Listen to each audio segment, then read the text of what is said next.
This episode is brought to you by Lash Boss Summit. Lash Boss Summit is 2 full days of education in Austin, Texas on April 26th and 27th. The lineup is incredible. There are so many talented and genuine people on stage, so you're going to walk away with a ton of lash artistry and business strategy after that weekend. Not only that, there is built-in networking opportunities so that you can make new friends and connections while you're here. Your ticket also includes breakfast and lunch on both days, and all of this could be under $500 if you use code LashBossRadio. Lash Boss Summit is regarded as being incredibly impactful but not overwhelming in the sense of it was designed to reduce anxiety and just be very warm and welcoming and just deliver a ton of value. The lineup, agenda, and tickets can all be found on lashbosssummit.com. I'd really like to see you there. I promise you it will be more than worth it. Enjoy this episode, and I hope to see you in April.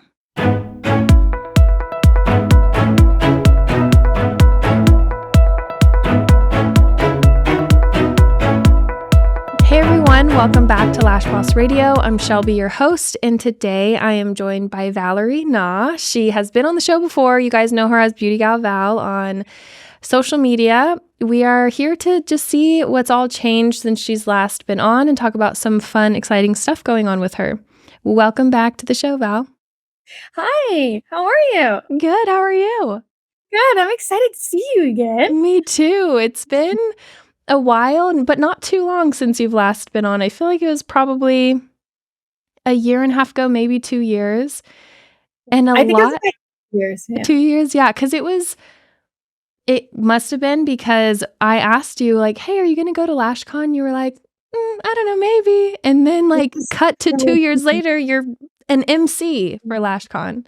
That's so crazy because I remember not wanting to go, and then one of my friends was like, you should just come, I have an extra ticket. And so I went, and it was like really fun. And then the next year, which was last year, I MC'd, and I was like, whoa, that's crazy. It's wild. How was that experience for you? Were you nervous? Yeah, it was actually not. I actually really liked doing it, but it was very, very it was very nerve-wracking for sure to like see your entire community in front of you. You're like, but it was so great either way. Like Paul and Tess are amazing, so it went smoothly as it could. I think I was just really nervous because I've never thought, or I never even knew what really an MC does. But I mean, once I got up there, it was fine. Were you able to enjoy the rest? Like, were you able to enjoy any of the 4 days or however long you were there? Because were you just thinking about the next time you had to pop on stage? Yeah, I mean, I enjoyed obviously like all the parties, all the get-togethers of everybody together. I had a great time doing that, but I was having to leave the party super early, like because I know our biggest party went on for like, I don't know, till like 2 a.m, right? But I went home at like 8 o'clock because I had to be up at 5 to be at rehearsal. And so I think I was a little nervous from that. But then once it was over, I was like, all right, it's over. I don't have to go back up there. But I did enjoy it. FlashCon's always a good time. Yeah, no, I was like so proud of you and happy for you. Yeah. It's really I was cool. a little nervous. I was like, I don't know if this is for me, guys. I can talk on Instagram all I like to the camera all the time. But once I got up there, I was like, wow, there's a lot of you. Yeah, and it was cute, like just watching your videos of it and your hair. You I don't know, you just did such a good job with presentation and everything. So It was the year of the pearl. All of like my outfits consisted of something with pearls in it. So I had pearls in my hair. All my dresses had pearls on them. I had like a pearl bag. Like it was the year of the pearly girlies. Love that. What else? I feel like I have seen a lot change for you, but do you want to kind of just go through everything from your perspective that's changed in the last year or so? I think the last time we talked, we were in my old salon space, which was like not very big. And now I moved to a different space, whole like storefront, and it is around 1,800 square feet. I have like other renters in there, I rent like to other 5 girls. I'm working on putting in product in the front. I just haven't chosen what product I want to put in there, but I'm working really hard at having like a storefront where artists can come and shop their favorite products. So that is the reason that I got a lot bigger of a space. And then all journal. So recently, I'm actually cutting my books. I'm not closing them completely, but I am redirecting myself somewhere like else. I do a lot of things with social media, and a lot of people always inquire about my help. So I decided that I was going to do some strategy with some companies in our Lash world. And so working with Lashcast, LashCon for them, and helping with all of their social media and helping them get back on the right track. And it's actually one of the coolest things I feel like I'm doing. I feel like I'm in my purpose right now. Wow, that is so cool. So is this kind of like UGC type of stuff? Um, no, I'm doing more of like their strategy. Like I'm a storyteller kind of strategist for sure. Like when I talk to my audience and I try to get them to understand something, I do it through storytelling. And I realize a lot of people don't really know how to do that, or sometimes we lack the confidence or understanding the strategy for it. So I come up with that strategy for them in order to help them grow and to put out whatever they need to put out. Yeah. That is cool. Are you going to be the one like telling the story, or are you more so like kind of teaching them your ways type of thing? In the beginning, I'm teaching them for sure because it is a whole brand new world, especially when you've never done anything like that. So explaining strategy to them first. But no, like collaborations and things like that with like myself or as BeautyGalVal, maybe later on. But right now, it's just teaching everybody else on how to do that because social media can be hard for a lot of people. Yeah, So. exactly. I get a lot of questions about content, I guess. Like a lot of people are asking like, are we going to have another social media panel, for example, at the summit? Yeah. And specifically about UGC. So you do sort of promote other like some other brands too. I saw you had something going with, I want to say it's like Kiara Sky or something. Oh, Kiara Sky invited me to their launch party, and then with that, I got an affiliate code. I do have like affiliate codes with other brands. Not all of them are paid, but they do have their perks. And so, being an ambassador, for example, with Kiara Sky, they have 3 different levels to their program. Obviously, I don't think I'm invested into it, but if you really were invested into it, you could eventually get all your product for free. They do pay you, but I also am the kind of person who doesn't promote stuff that I don't like. So there's not anything like if I don't like something fully, I probably won't talk about it. But there are certain things from certain brands that I absolutely do love. I think I said this the other day. Like there's not one brand that is like holy grail. Like I love it. Like from tweezers to adhesive to everything. There's not that brand for me, but I do love and pick and choose different ones from different companies. Do you see yourself ever starting your own brand with all the holy grail things that you? Um, one day I would love, it's actually my absolute dream to have a product line. I think that would be flipping amazing for sure. But right now, probably I want to say yes, but I don't know because I've done so much research on like where product comes from, how people grab it, how people like source it, how you can just buy a bunch of it, put your name on it, how manufacturers manufacture a lot for the same companies that you see out there. And it is wild. So I don't know if I'm ready to do that, but I definitely want to. I'm probably going to start with tweezers. Hmm. Yeah. um, do you have any advice for people that are nervous to show their face on social media, don't know where to start with storytelling, for example, and just are kind of feeling stuck or lost in the social media world? So with your social media, you have to become really clear, like who your audience is. And also, it is going to sound so cliche, but you have to be yourself. Mhm. You have to show like totally authentically who you are, because that's the only way that you're going to be able to attract your type of woman or type of community, whatever that can be. And when you put on like a persona, or if you put on or if you make content that is not true to your own who you are and to your core values, you're going to burn out really, really fast. So be who you are. For example, if you see my Instagram now, there's like a shift in the way that I'm doing my content, and I'm doing it more lifestyle wise, but I'm still incorporating my lifestyle with lashes into it. And that speaks more to myself. I'm I don't ever get ready all the time. Like, so I show like me without lashes, how I got a lash lift, or get ready with me while I tell you my story of how I became a lash artist. Like all of these things are true to like me. So being yourself is super important because being who you are like is a superpower for sure. And also being nervous on camera, it is going to be nerve wracking. Like you're not going to feel like you're never going to feel comfortable doing it. But the more that you do it, the better that it's going to become. And also it's going to become second nature. So you have to do it. If you just take the time to practice talking to your camera and talking to your phone, maybe don't even post it. Just talk to your phone and literally just be who you are. It's going to get you into the motion of feeling better about talking onto the camera and posting it. Do you take a lot of takes? Like, let's say you're talking to the camera. Do you have to take a lot of takes for telling a story or something like that? Yes and no. So, for example, if I'm going to be doing, like, for example, the other day I was telling my story about how I did or how I became a lash artist. That one did have quite a few takes, but I was multitasking at the same time doing my makeup. So I did have multiple takes. And then I compiled them all up together and then split and cut and put it all together the way that I liked the way that it sounded. But yeah, it doesn't matter how many takes you take. I also have like ADHD, so like my mind wants to say five different words in the place of one. So I have to make sure that the sentence comes out correctly. But there's nothing wrong with taking too many takes, and you can just compile it all together.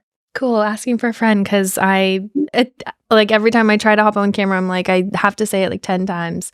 And It's okay, but it's also because we judge ourselves we judge ourselves in every little point, like, "Oh my god, why did I look like that?" Or, "Why did I move like that?" Or, "Why did I say that like that?" So, really just say it, and then, like, literally Tess told me, like, you have to breathe, like, especially when you're on, like, stage or something like that, you just have to breathe and say it and then put in your personality into it. last time you were on, I asked you about how much time you spend working on your social media. And you said something like you do some like when you're scrolling, it's like real research and you're kind of Yeah. trying to save the audios that you're planning on using. How do you do things today? Has it changed at all to what you used to do? Yeah. Oh my gosh, guys, it is the Val then I was like, "How did you even make it to where you are?" Because back then there was no strategy, there was nothing. Even though like my community is so great, I also have learned that posting content just to post is not going to cut it, especially when you're trying to grow into like who you're wanting to become. So there are three types of content that I'd really like to focus on. There's like top of funnel, middle funnel, and bottom funnel. And my top of funnel, very different than who Val was right 3 years ago.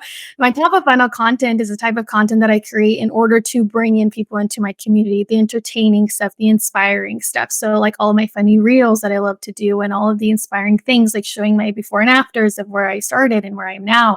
All of those things are my top of funnel. It really gets people into my Instagram and gets to know me and show my personality.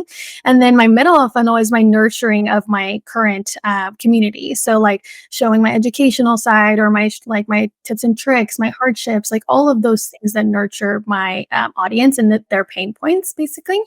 And then my bottom of funnel is going to be where I try to convert all of my audience into my students, or to try to teach them, hey, like if you're struggling with this, I do have this class coming up. So that is all going to be my bottom of funnel content. And so I'll place that. I actually have a Monday board, monday.com. I'm always on there. And then I like dump all of my ideas into every single one of those lists. And then all of those become content. Wow, Yeah. that's impressive. It's like a full-time job. Like you spend a lot of time probably just strategizing, but just making it and making it perfect. Because your social media is one, like when I think of somebody in our industry that's at the top of their social media game, you're always on that list. And I know that that's not easy, and I know it is not just by chance or luck. Yeah, it is not the easiest thing to do all the time. I think I said this 3 years ago. I made content. I used to make content on how I felt that day because it was very genuine to me. But I've like even now, sometimes you'll see me take a break. I'll go quiet because it is a lot of work. And there's nothing wrong with just taking a step back, breathing, because I run out of ideas. I do. I'm like, okay, well, I've already talked about everything. What else can I talk about? But then, we take a breather and then we come back. So yeah, it is a full-time job, but also like if you love it, then it's not as much work anymore, which is why I started doing what I do and helping other companies and helping other individuals bring this out into themselves, because it is so much easier for me to view it into you. Like I could view you and be like, oh my God, Shelby, like I know how I have like 1,000 ideas for you to do right now. But then when it comes to me, I'm like, oh my gosh, I don't know. Yep. I see that. I feel the same. I feel like I always can help other people with their business ideas. And then when it comes to myself, I'm like, that sounds good, but actually doing it is different. I have a question about, I feel like some people may not want to put themselves online because what if they might be worried about negative comments or judgment from others and stuff. Do you deal with that? Like, even if it's internally, do you sometimes have those same thoughts come up or feelings come up?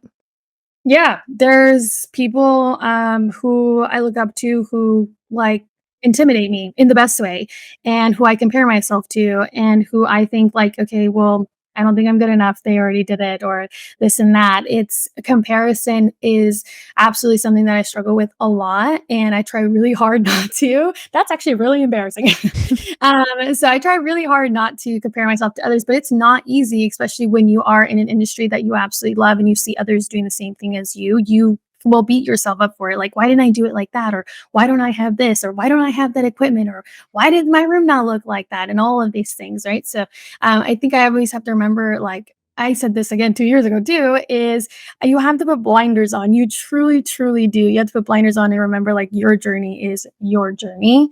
And then being scared of being judged by others. I get negative comment. I've got used to get negative comments all the time. Like, for example, the other day, I got a comment about me without eyelashes, and why did I take them off? Because I just like, I'm a lash artist and I should have lashes, and like you don't look as pretty, and da da da. Like, but there's like, but these are random trolls. Like, it's not. It is what it is. Like, that's the thing about your content, is when you put it out there, you're gonna put it out there. But truly, I remember I'm like, you obviously have nothing better to do, that you decided to comment on my lash page out of all places, right? So really also remembering like what people say to you is really truly a reflection of them. And honestly, they're most likely jealous that you're putting yourself out there, because they wish that they could be as confident in putting yourself out there. So honestly, just let it slide. Let it slide.